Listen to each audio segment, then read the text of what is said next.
Hi, it's Alistair at Electric Scotland. This is doing my usual introduction to the weekly newsletter for 4th of May 2018. Right, as always, I start with the news stories that I've picked out for you. Bearing in mind that on the index page of my electricscotland.com website, I have a huge amount of stories that I picked up in the news from across the world and in Scotland. So if you want to read all the stories, just browse through that list. What I've done is I've extracted ones that I think are worth reading and directing your attention to. So without further ado, the first story I've got for you is Britain has the chance to lead the world in AI. Will we take it is the question. So I think that's an interesting one. I didn't realise we were so powerful in the AI field, but obviously we are. Next story is 8 common mistakes people make when ordering whiskey and how to rectify them. So I mean, I think a lot like to try whiskies. I think there's a lot that try it and don't like it. So I just thought that would make an interesting wee read if you're interested in whiskey drinking. The next story I picked up was California independence bid to emulate Scottish Yes campaign. It says a campaign for Californian independence, which has taken inspiration from the pro-independence movement in Scotland, has been given a major boost after the state's leading ballot official announced the proposal that's passed muster. So I mean, well, you know, it looks like people are going to vote in independence in the next elections. So I just thought it's a bit unusual, but certainly of interest. Next one is Britain looks to ancient mines for electric future.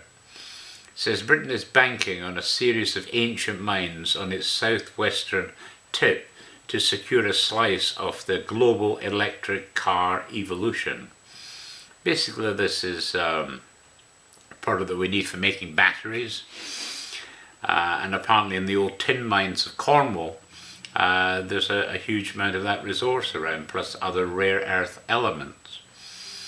And I might add on rare earth, I mean, they say China's got almost a monopoly of rare earth, but their rare earth is running out.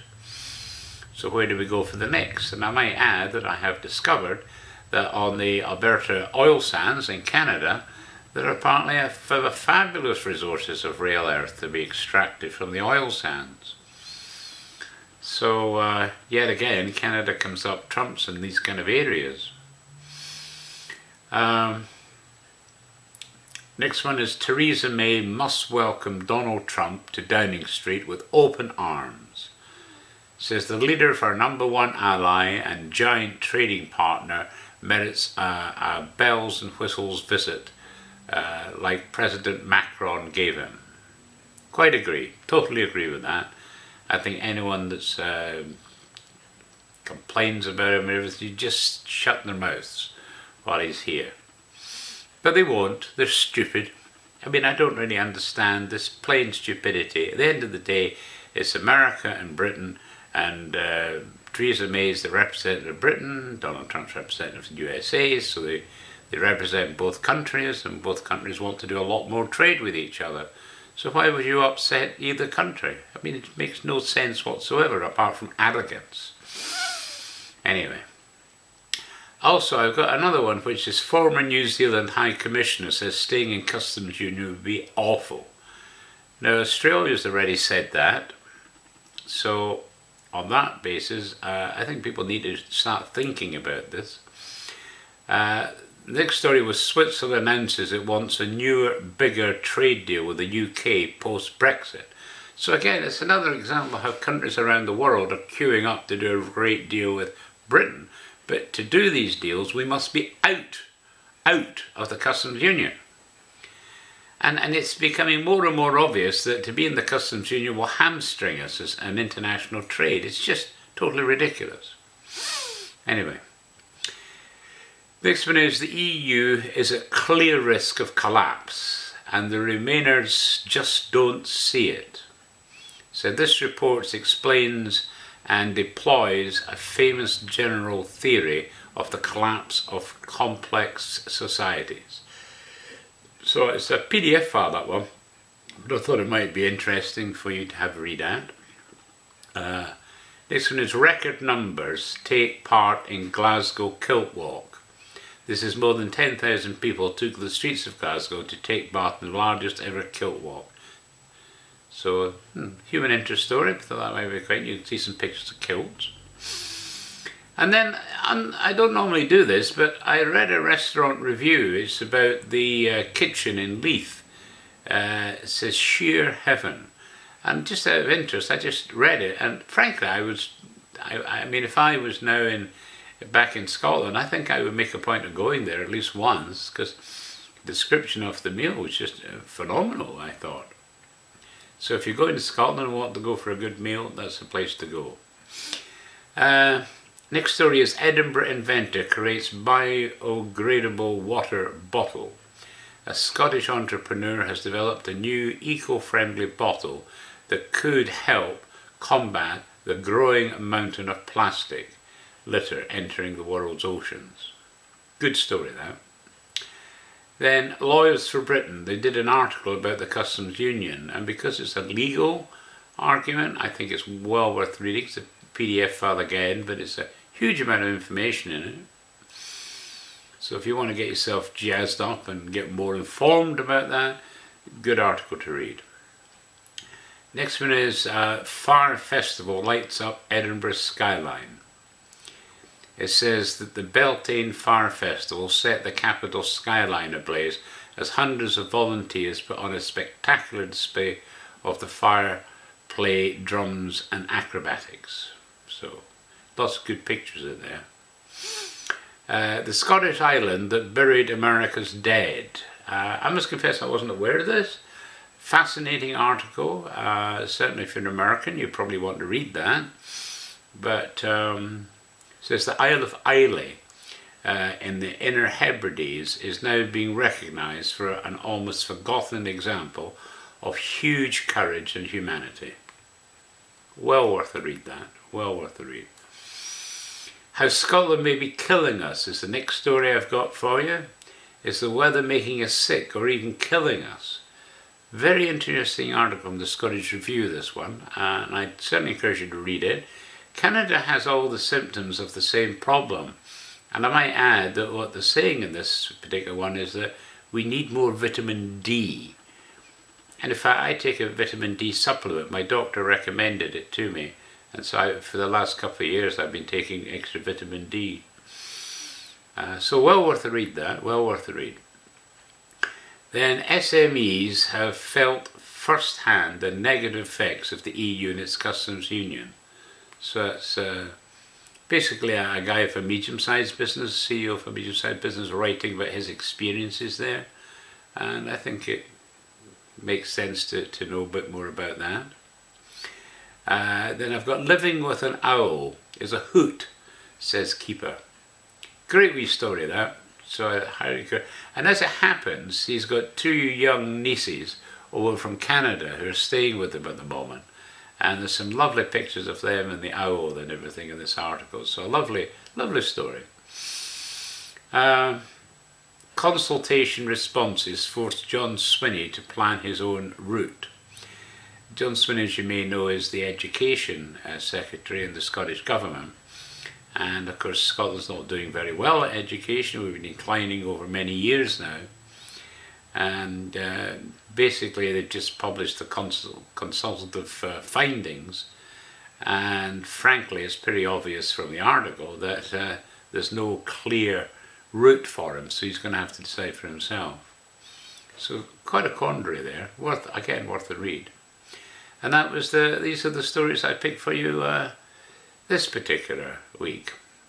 There's also other articles in the main news where I've talked about Germany and declining role and all these kind of things, so but I haven't bothered with you in this newsletter.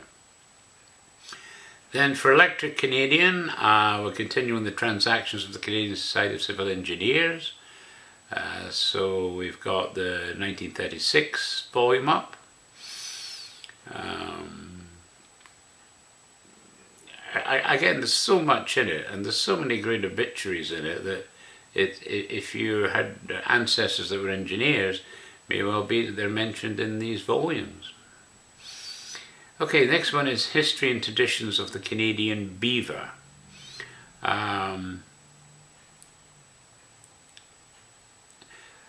With this one, I loved the book. It was a good read. But the thing is, I also took the opportunity to add a couple of wildlife videos to our wildlife page where I put a link to this book. And there's a specific video about the beaver there. So when you get to the page, if you scroll down, when you see the first video, which will be the beaver, immediately above that is a link to the history and traditions of the Canadian beaver. So I think I enjoyed the video, and I also put 2 other videos up below it, which is about wildlife in Canada. So I hope you enjoy these.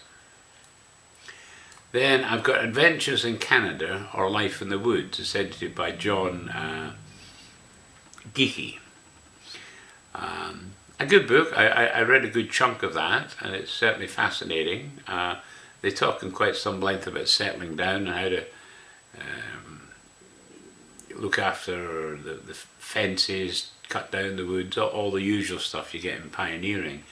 But there's some extra wee bits of information in there which just made it kind of unique, and so I hope you enjoy having a read of that. I also found a book which is History of Canadian Wealth. I didn't read it all, but it is sufficient to know that if you're interested, that's a really good book. Well worth a read. And the next one I found was the United Empire Loyalists of Canada. Now, while I've got a lot up about the United Empire Loyalists, this is illustrated by memorials of the Service family by William Kirby. And because it's specifically about the Service family, I thought it would make sense to put that up. Because again, if your genealogy gives you service in your family tree, that would be of interest anyway.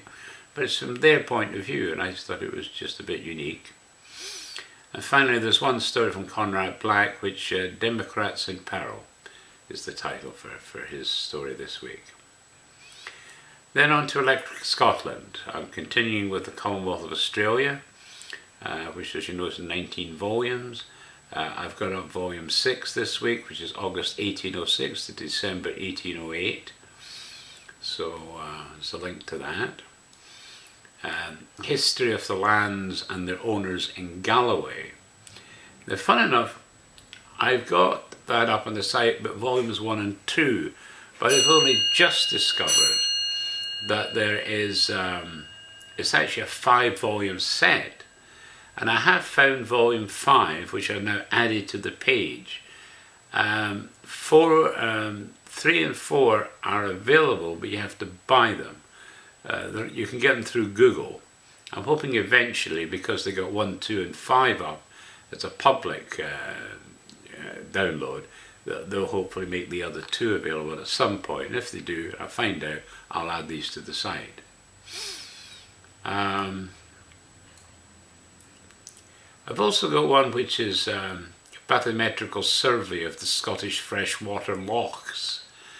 This is a very focused book, so maybe many of you won't want to read it, but I do feel those that are interested in water and you know, as a science for the environment and so forth, might be interested in reading this.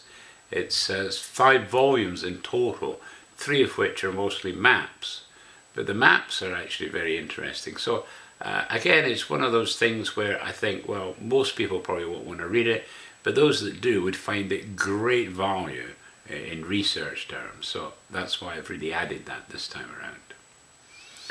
I also just happened to stumble across an English-Australian cookery book. I'm not going to comment on whether it's good, bad or indifferent, but I thought I'd just put it up for those interested in food stuff. Then another book I found was Her Majesty's Mails, is the history of the post office and an industrial account of its present condition by William Laws of the General Post Office. It's a 2nd edition, and I've added a link to this book from our Scottish Postal Reformers page. So you might, if you haven't read the Scottish Postal Reformers, you might enjoy reading that article anyway. But at the foot of that page is a link to this particular book. And of course the Scots have always had a lot to do with the Postal Service. I gave in a copy of the Hilton newsletter. This is the American couple that are actually working in Caithness at the Highlands and Islands University, and he's from Nevada, I think, if I remember rightly. And since he arrived, he's been doing an occasional newsletter, giving pictures of Caithness and the areas around it and some of his travels. So it always makes a good read, that one. So again, I've added this link to his page. Then I've got an Institute of the Law of Scotland in 4 books. It's actually over 2 volumes. It's by Sir George Mackenzie. Actually, it's by John Erskine, sorry. But it's really about the kind of cases that are going in legal terms. And again, we have a law page. And when I come across anything to do with the law, I consider adding it to that page. And this time around, I thought there's enough stories in there which illustrate Scots law from the early period, because this is from 1824. So I thought for the legal profession that are studying history and that this might actually be of interest to you. So that's why I put that up. Then I've got charters, bulls and other documents relating to the Abbey of Inchaffrey. We've already got a page about Inchaffrey, so what I've done is I've added a link to that book from that Inchaffrey page. Again, it's kind of interesting for history, because it's quite early history, and there's not a lot of history that's actually genuinely early. It comes from his charter chest, so there's a lot of good information in there. Then I found Early Scottish Metrical Tales. It's headed with an introduction by David Lane. I might add that when John Henderson was still around, he was very big on poetry.